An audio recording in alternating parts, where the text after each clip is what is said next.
Radhe Radhe everyone. भाद्रपद शुक्ल पक्ष की अष्टमी तिथि को राधा रानी का जन्म हुआ था, इसलिए इस दिन को राधा अष्टमी तथा राधा अष्टमी के रूप में मनाया जाता है। यह व्रत 31 अगस्त 1925 रविवार को राधा अष्टमी का व्रत रखा जाएगा।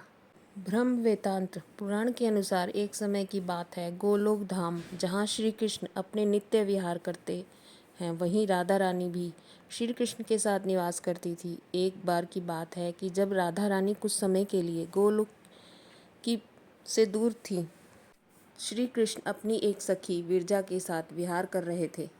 जब राधा जी को इस बात का समाचार मिला तो वे अत्यंत क्रोधित हो गई और तत्काल श्री कृष्ण के पास पहुंचकर उनसे कठोर वचन कहने लगी।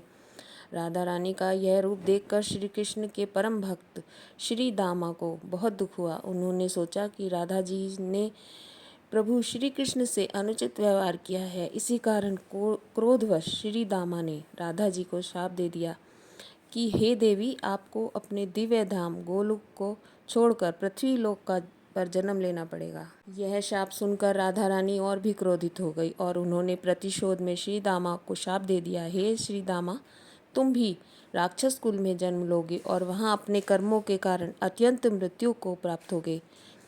राधा जी के ये शाप से फलस्वरूप श्री दामा का जन्म शंखचूड़ राक्षस के रूप में हुआ। वहीं शंखचूड़ भगवान श्री विष्णु का अनन्य भक्त था, जिसे बाद में भगवान शिव ने युद्ध में पराजित किया।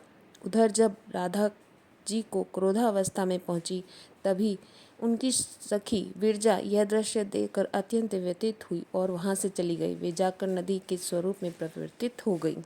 श्री दामा और राधा के बीच शापी की इस लीला के बाद भगवान श्री कृष्ण ने राधा जी को समझाते हुए कहा, हे प्रिय, अब आपको पृथ्वी लोक पर जन्म लेना होगा। वहाँ आप वृषभानु जी के यहाँ पत्नी कीर्ति देवी की पुत्री के रूप में प्रकट होंगी। सांसारिक दृष्टि से वहाँ आपका विवाह रायण नामक वैश्य से होगा, जो मेरा ही अंशावतार होगा। इस प्रकार पृथ्वी पर भी आप भी मेरे प्रिय स्वरूप ही रहेंगी, परंतु हमें वहाँ वियोग और मिलन दोनों की लीला का अनुभव करना होगा। भगवान श्री कृष्ण के वचनों के अनुसार योग माया ने कीर्ति देवी के गर्भ में प्रवेश किया। जब कीर्ति देवी प्रसव पीड़ा से गुजर रही थी, तब योग माया ने वायु के रूप में वहां प्रवेश किया और वहीं क्षण राधा रानी कन्या रूप में प्रकट हो गईं।